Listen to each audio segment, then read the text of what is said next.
නිවන් අවබෝධය කියන්නේ කාටවත් කරලා දෙන්න පුළුවන් දෙයක් නෙමෙයි. Taman දුර්වල නම් මේක කරන්න බෑ. Taman ප්‍රඥාවෙන් ශක්තිමත් නම් ඕනම කෙනෙකුට මේක කරන්න පුළුවන්. ඕනම කෙනෙකුට පුළුවන්. ඊළඟට මේකේ ඊළඟ කොටස තමයි පුද්ගලයෙකු විසින් මම නම් සිතුවිල්ල. ඒ කියන්නේ පුද්ගල භාවය තුල මම කියන හැඟීම හැම වෙලාවෙම උපදිනවා. පුද්ගල භාවයක් තියෙනවා නම් මම කියන හැඟීම හැම වෙලාවකම උපදිනවා. අපි මම කියන හැඟීමෙන් නිදහස් වෙච්ච අය නෙමෙයි. හැම වෙලාවකම මම කියන එකක් මගේ ඔළුවේ හැප්පෙනවා. අපේ ඔළුවේ මගේ කියලා භාවයක් හැප්පෙනවා. මම මගේ කියලා ගතියක් හැප්පෙනවා මගේ මනස තුල. එතකොට ඔය ගතිය හැප්පුණොත් පින්වත්නි ඔය ගතිය මත මුලා වෙලා තමයි එයාගේ ජීවිතේ හමාර වෙන්නේ. ඔය ගතිය තියෙන තාක්කල් සංසාරේ කැරකෙන්න වෙනවා. ඔය ගතිය තියෙනකන් හැප්පෙන්න වෙනවා සංසාරේ. එතකොට දැන් ඔය ගතිය අයින් කරගත්තොත් මම මගේ කියන ගතිය අයින් කරගත්තොත් වයස තත්ත්වය අදාළ නැහැ. ලෙඩ රෝග වීම අදාළ නැහැ. එයා අවබෝධය කරා යනවා. වයස තත්ත්වයේ තරාතිරම අදාළ නැහැ.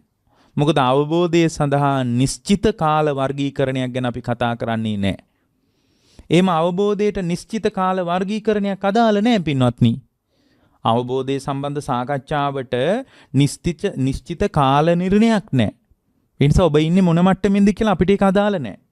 ඔබ කවර මට්ටමක හිටියත් මේ ධර්මය අවබෝධ කරගන්න පුළුවන්. මොකද බුදුරජාණන් වහන්සේ ළඟට එක වතාවක් ආවා පිංගිය කියලා මිනිස්සෙක්. එයා බුදුරජාණන් වහන්සේ ළඟට ඇවිල්ලා බොහොම වයසක මිනිස්සෙක්.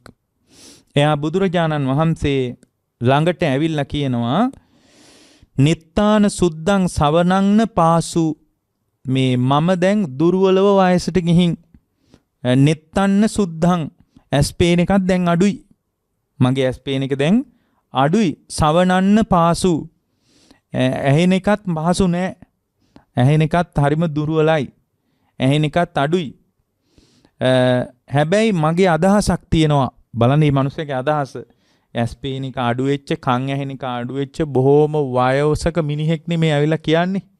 වයසක මිනිස්සෙක් කියනවා මාහං නස්ස මෝ මූහෝ අන්තරාව මගේ අදහසක් තියෙනවා බුදුරජාණන් වහන්සේ සිහි මුලා වෙලා නම් මම මැරෙන්න එපා කියලායි මගේ අදහස තියෙන්නේ. අන්න බලන්න කොච්චර ලස්සන අදහසක්ද. අපේ මිනිසුන්ට එහෙම එකක් තියනවද? නෑ. එයා කියනවා එයා හිතනවලු බෞද්ධයෙක් නෙමෙයි එයා. එයා බෞද්ධයෙක් නෙමෙයි. එයා කියනවා මම මගේ හැමදාම උදේ හවහ අදහසක් තියෙනවා. මොකද්ද මට තියෙන අදහස? අනේ මම සිහි මුලා වෙලා නම් මිය යන්න එපා කියලා මගේ අදහසක් තියෙනවා. හැබැයි මම දැන් දුර්වලයි. මං ගොඩාක් දුර්වලයි දැන් මම වයසට ගිහින් මට කොන්ද කෙලින් තියලා හිට ගන්න බෑ. මට ඇවිදින්න බෑ. මට හරියට කතා කරගන්න බෑ. මං දුර්වලයි. හැබැයි මම මෙහෙම කෙනෙක් නෙමෙයි. මං ඒ කාලේ හොද්දට කතා බහ කරලා හොද්දට කාලා බීලා බොහොම සනීපෙට හිටිය කෙනෙක්. ඒතකොට එහෙම සනීප ජීවිතයක් ගෙවපු මට මෙහෙම තත්ත්වයක් උදා වෙලා තියෙන්නේ. හැබැයි මට ලොකු කාලයක් නැහැ. මට ලොකු කාලයක් නැහැ. ඔබ වහන්සේ මට ඉක්මනින් ධර්මයක් කියනු මැනවි. ධර්මයක් කියන්න. දැන් ඊහාව මාව මුණ ගැහෙන්න එක මහත්තෙක් අවුරුදු 75ද කොහෙද කිව්වා.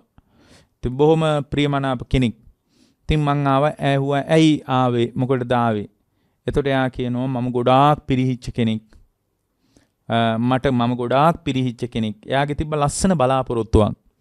මම අපේ පවුල් පරම්පරාවෙන්ම සමහර අද මේ දේශනාවත් අහගෙන ඉන්නවා ඇති. පවුල් පරම්පරාවෙන් බොහොම හොඳ හයියක් තිබ්බ මිනිස්සෙක්. එතකොට මම මගේ ජීවිතය ඇතුලේ ගොඩාක් පිරිහුණා. කරන්න පුළුවන් බොහොම පිරිහෙන දේවල් ගොඩාක් කරපු කෙනෙක්. මට දැන් අවුරුදු කීපයක් ඇතුළත මේ ධර්මය හම්බ වුණා. එතකොට මම මේ ධර්මයේ හම්බ වුණා. මම අවිවාහකයි. මං විවාහයකට ගියේ නෑ. කළුතර පැත්තේ ඉඳලා ආපු තාත්තා කෙනෙක් කිව්වේ. මං විවාහ වුණේ නෑ. මං ඇහුවා විවාහ නොවිච්ච එක ගැන මොකක් හරි අතෘප්තියක් අසහනයක් තියනවද? මොකක් හරි අනි මට දැන් දරුවෝ හිටියනම් මාව බලයි. නෑ මට කිසිම අසහනයක් නෑ. අතෘප්තියක් නෑ. මම සතුටුයි ඒ ගැන. මොකද මට දරුවන්ගේ යුතුයකම් නෑ. මුණුබුරෝ බලන්න නෑ. බිරිඳක් රකින්න නෑ. මොකක්වත් නෑ. මම හරි සතුටින් ඉන්නේ මේ වෙලාවේ. හැබැයි මට එකක් තේරෙනවා. මම ප්‍රමාදයි දැන්. මම ප්‍රමාද බලන්න ඒ හැකියාව කොච්චර එකක්ද? දේවතාවක් මාව හොයාගෙන ඇවිල්ලා දැන් මේ ඒ දේවතාවෙමත් ඉන්නේ නැතුව මේ අවසාන වතාවේ මාව මුණ ගැහිච්ච වෙලාවේ ඊයේ කියපු දේ මම ගොඩාක් ප්‍රමාදයි. මට තවත් ප්‍රමාද වෙන්න බෑ. මට තේරෙනවා මම දැන් හරි ප්‍රමාදයි කියලා. ඒ නිසා මට අප්‍රමාදීව ධර්මයක් කියන්න කියලා මේ පිංගි ඇහුවා වගේම ඊයේ ඇවිල්ලා මගේ මිනිස්සෙක් ඇහුවා. මට ගොඩාක් කල් නෑ. මට ඉක්මනින් මම ප්‍රමාදයි. බලන්න එයාගේ ස්වභාවයත් කියා ප්‍රකට කරනවා. මම ගොඩාක් පිරිහිච්ච කෙනෙක්. මම ගොඩාක් නරක කෙනෙක්. එතකොට මං ගොඩාක් නරක වුණාට මේ ධර්මය අහගෙන යනකොට මගේ හිත නිවෙන්න පටන් ගත්තා. දැන් මට තේරෙනවා ධර්මයක් අවශ්‍ය බව. එතකොට එයා හරි දක්ෂ කෙනෙක්. සමහර ජීවිත කාලෙම පිරිහිච්ච නැති මිනිහෙක් ඉන්න පුළුවන්. ජීවිත කාලේ ගොඩාක් හොඳට ඉන්නවා කියලා. එයාට යන්න බෑ අරයට තරම් දියුණුවක්.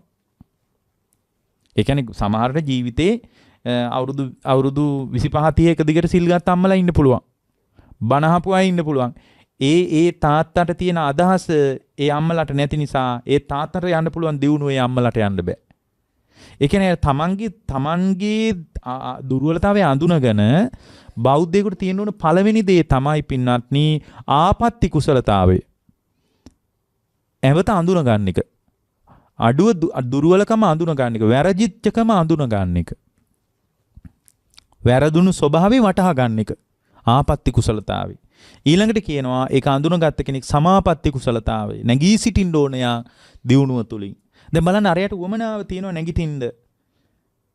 ඒ කියන්නේ යාට උමනාව තියෙනවා නැගී හිටින්න. එතකොට මේ සමාපatti කුසලතාවයේ ගොඩාක් දෙනෙකුට නැහැ. ඒ කුසලතාවයේ තිබ්බොත් එයා දියුණුව කරා යනවා. එහෙනම් මේ පිරිහුණාය නොපිරිහුණා ඒක අපිට අදාළ නැහැ. පිරිහිච්ච කෙනා නොපිරිහිච්ච කෙනා කියලා අපි බෙදන්නේ නැහැ රේඛාවකින් කවුරුවත්. බුද්ධ ශාසනය ඇතුළේ එහෙම බෙදලා නැහැ කවුරුත්. මේ පිරිහිච්ච කෙනා මේ නොපිරිහිච්ච කෙනා කියලා පුද්ගලයා වර්ගීකරණයේ බෙදලා කොටස් කරලා වෙන් කරලා ධර්මයේ කියන්නේ ධර්මයේ හඳුන්වන්නේ. තමන්ගේ ස්වභාවය අඳුනගත්ත කෙනෙකුට තමන්ගේ ස්වභාවය ප්‍රකට කරන කෙනෙකුට අවබෝධය කරා යන්න පුළුවන්. එච්චරයි අපි දන්නේ. තමන්ගේ ස්වභාවය ප්‍රකට කරගත්තොත් අවබෝධය කරා යන්න පුළුවන්.